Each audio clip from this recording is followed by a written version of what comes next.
I'm just about getting ready to head over to Wisconsin's newest supercharger, which is Oak Creek, Wisconsin, south side of Milwaukee County, and a little bit too close to Pleasant Prairie. And it's also going to be Wisconsin's largest supercharger at 10 stalls. A little more on that coming later. Why don't we shift over to my friend Alex from E4Electric. He has just traveled to Kettleman, California, which is between San Francisco and LA. That is where Tesla has opened up their newest 40-stall supercharger, but there's a little bit more to it. Not just being a supercharger, it is also a lounge. They got a coffee shop, a little place to work, and they also sell merchandise in there. So, Alex, why don't we shift it over to you and tell us a little bit more about the new Kettleman Supercharger.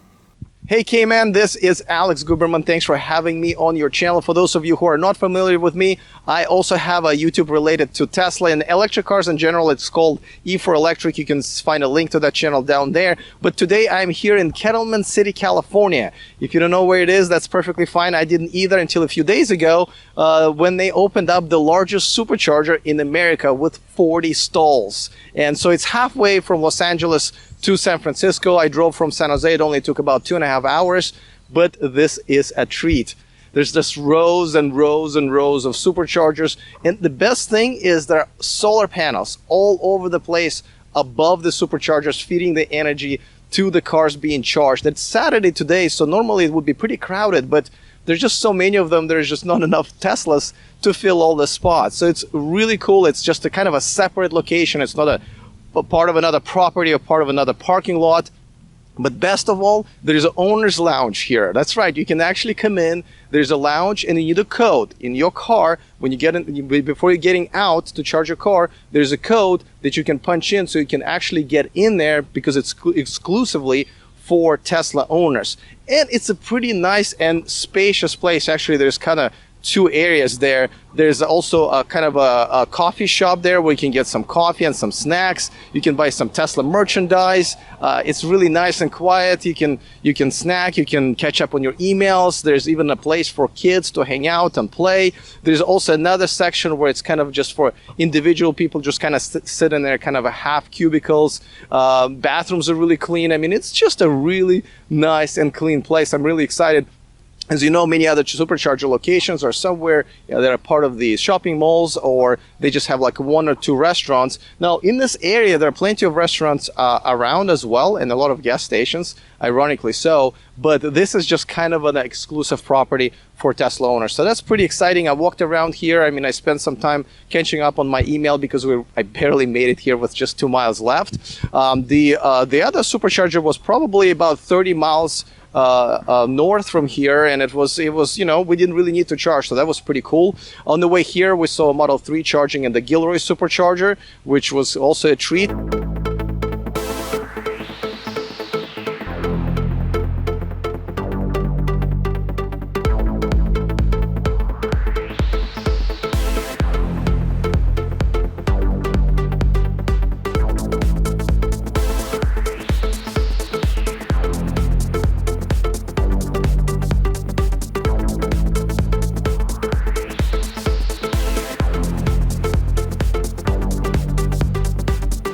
All right, well, I am so glad I drove all the way here from San Jose. This is really kind of a playground for Tesla owners, and everyone's just mingling and talking to each other, so it's really, really cool. Actually, I've met a guy who I've already seen at the Earth Day in Santa Cruz. It is the second time on my channel. Welcome back. Yeah, thank you so much. What a coincidence. You just drove in. Yeah. I know, this is what I'm talking about, guys. Everyone kind of meets here whether we like it or not, right? All right, so what do you think so far? Have you been here before? What do you think?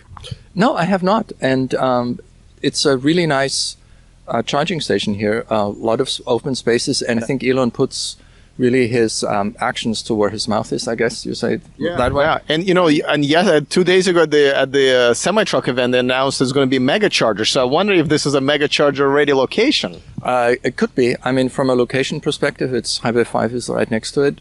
I love it. And my wife is in the lounge and waiting for me, and I'm sure they have a good chai there, and I'm sure she's comfortable. It's really nice inside. We love it. We love it. And I only needed 15 minutes to really get to my Oh, you can't just spend 15 minutes here. I mean, you gotta hang out, man. All right, Kmans, I hope you enjoyed this report. I hope you actually stop by one of these days when you're here. It was super nice meeting you at the semi-truck event. We had an amazing time. Other than that, see you next time, and remember to stay charged.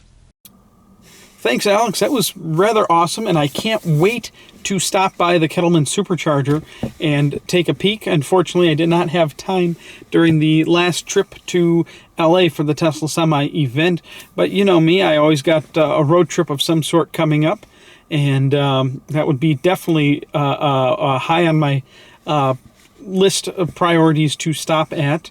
And I know Shaolei definitely wants to visit Los Angeles and San Francisco again, so obviously that's right smack dab in the middle. And yeah, that'll be right there. And I also want to kind of see what happened to Tesla's old battery swap facility at Harris Ranch. So yeah, I'm really excited to see that. And it was interesting to see how they took the idea. Now, some of you might not have known, but the Cincinnati, Ohio Supercharger location is inside a service center, and there's really not too much within walking distance. So what Tesla did, and that was kind of the pilot to the Kettleman location, and they have a 24/7 lounge at the Cincinnati location, which is also has the passcode on your Tesla nav screen. And they had coffee in there. At one time, they actually had free snacks, but people kept cleaning them out of their snacks and just stealing them all. So they had to just downgrade it to bottled water and coffee and lifesavers, which is good. But I'm glad they saw the potential of that and expanded it. And it'd be great to see what they do in the future for more locations like that. So if you are interested in seeing more from Alex, you can check out his channel, information and link below, E for Electric. And I know he does a lot of live streams for y'all, a daily live stream. And I hope to work with him more in the future. And it was great seeing him again at the Tesla Semi event. And see y'all later.